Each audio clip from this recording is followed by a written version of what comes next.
عليكم ورحمة الله وبركاته. أنا معكم محمد عبد الله المشمر المدرس بأكاديمية آس بلاہور. كيف حالكم جميعا؟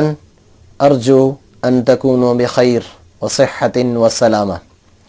میں امید کرتا ہوں کہ آپ سب خیر و عافیت سے ہوں گے. آج کا ہمارا سبق الدرس التاسع والخمسون 59 نمبر سبق ہے.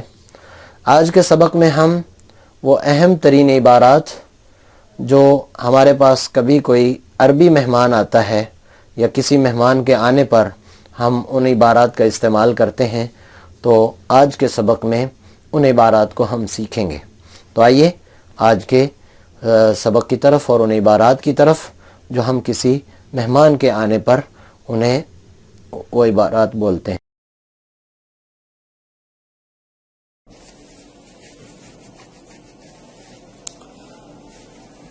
الدرس التاسع والخمسون 59 نمبر سبق حول الضیافہ مہمان نوازی سے متعلق. جب کوئی مہمان آتا ہے تو ہم اس کو سب سے پہلے کہتے ہیں اہلا و سہلا و مرحبا. جو اردو میں عبارت استعمال کی جاتی ہے کہ ہم آپ کے آمد پر آپ کو خوش آمدید کہتے ہیں، اس کی جگہ پر یہ عبارت بولی جائے گی، یا کسی کا لکھ کر استقبال کرنا ہو تو یہی عبارت لکھی جائے گی. اس سے اگلی عبارت ہے جزیت خیرہ. اللہ تعالیٰ آپ کو اس کا بہتر بدل نصیب فرمائے. یہ بڑی اچھی دعا ہے. کوئی کسی آپ کے ساتھ اچھا معاملہ کرتا ہے تو اس کو کہا جائے جزیت خیرہ، کہ اللہ تعالیٰ آپ کو اس کا بہتر بدلہ نصیب فرمائے. ایک اور عبارت ہے جو ہم مہمان کو کہہ سکتے ہیں نرحب بک من اعماق قلوبنا. نرحب بک، ہم آپ کو خوش آمدید کہتے ہیں، من اعماق قلوبنا، اپنے دلوں کی گہرائیوں سے. دل کی گہرائیوں سے ہم آپ کو خوش آمدید کہتے ہیں، تو اس کے لیے یہ عبارت بولی جائے گی. میزبان مہمان کو کہتا ہے تفضل وجلس ہونا. تفضل وجلس ہونا، آپ تشریف رکھیے، یہاں تشریف رکھیے.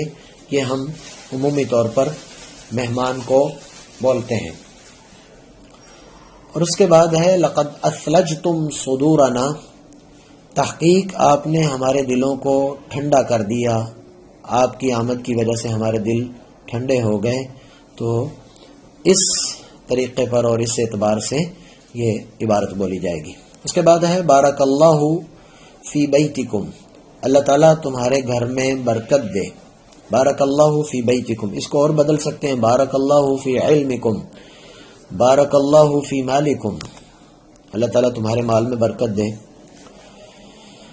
مہمان اچھی خوش آمدید پر کہتا ہے انا اشکرکم علی ھذا الترحیب الجمیل. اشکرکم، میں تمہارا شکریہ ادا کرتا ہوں، علی ھذا الترحیب، اس خوش آمدید جو اچھی آپ نے خوش آمدید کی ہے، جس کو ہم کہتے ہیں اچھا ویلکم کیا ہے، اس پر میں آپ کا شکریہ ادا کرتا ہوں. میزبان پوچھتا ہے اترغب بالساخن ام بالبارد. کیا آپ گرم پسند کریں گے یا ٹھنڈا پسند کریں گے؟ الساخن گرم اور البارد ٹھنڈا. تو مہمان آگے سے کہتا ہے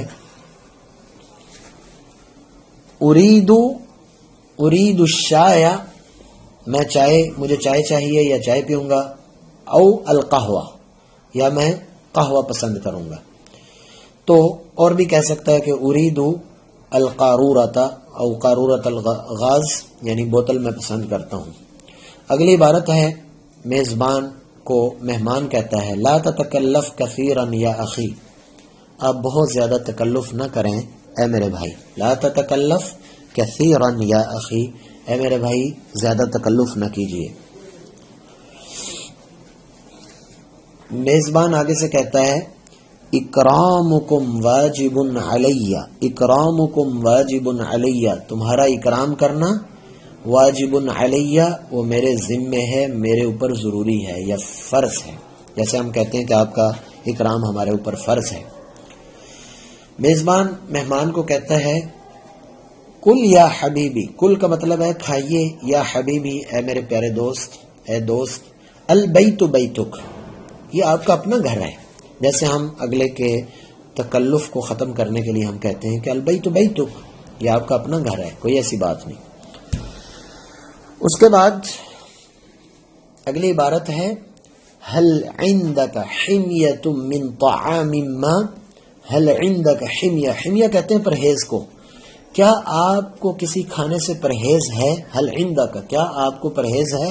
من طعام ما، کسی کھانے سے؟ تو مہمان آگے سے کہتا ہے لا والحمد للہ، لا والحمد للہ، نہیں کسی کھانے سے کوئی پرہیز نہیں، الحمدللہ اللہ کا شکر ہے۔ تو یہ اس انداز سے عبارت بولی جائے گی۔